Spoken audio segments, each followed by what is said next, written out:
Good afternoon everyone. जैसा कि CBSE के एग्ज़ाम स्टार्ट हो चुके हैं, फर्स्ट पेपर मैथ का ही था।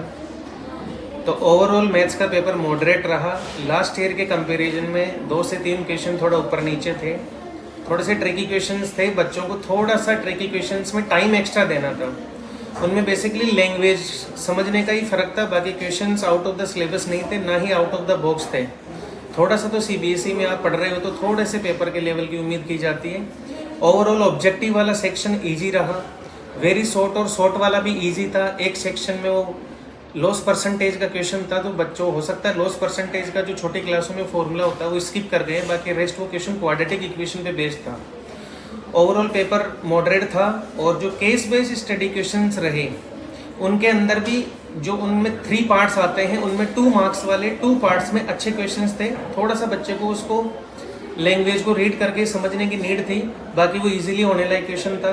और एक एक्सपेक्टेड बात ये भी रही कि ज्योमेट्री के अंदर सर्कल से कभी भी केस बेस्ड स्टडी क्वेश्चन नहीं पूछा गया बेसिक वाले पेपर में।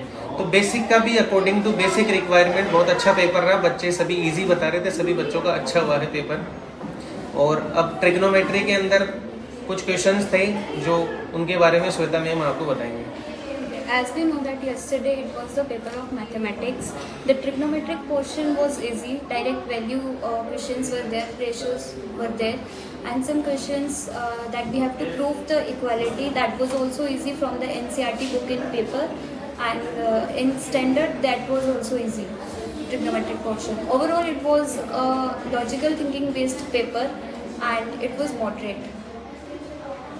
बाकी बच्चों को यही करना था। कुछ बच्चे बता रहे थे कि पेपर लेंथी था, हो सकता है बच्चों के अकॉर्डिंग, हो सकता है उन्होंने कुछ कैलकुलेशन में कहीं किसी क्वेश्चन में स्टक कर गए हों। बाकी हम हर साल की तरह देख पा रहे हैं, पिछले साल से थोड़ा सा एक्स्ट्रा आप लेवल बता सकते हो पेपर का। बाकी लेंथी पेपर नहीं था, डायरेक्ट क्वेश्चंस थे, क्योंकि ऑब्जेक्टिव बहुत ज़्यादा ईजी क्वेश्चन रहे। कोई ट्रिकी क्वेश्चन थे नहीं कि जहाँ आप टाइम कंज्यूम करो।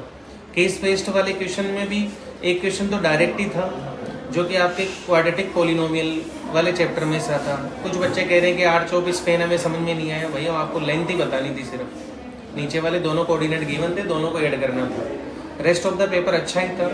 All the very best for the upcoming exams.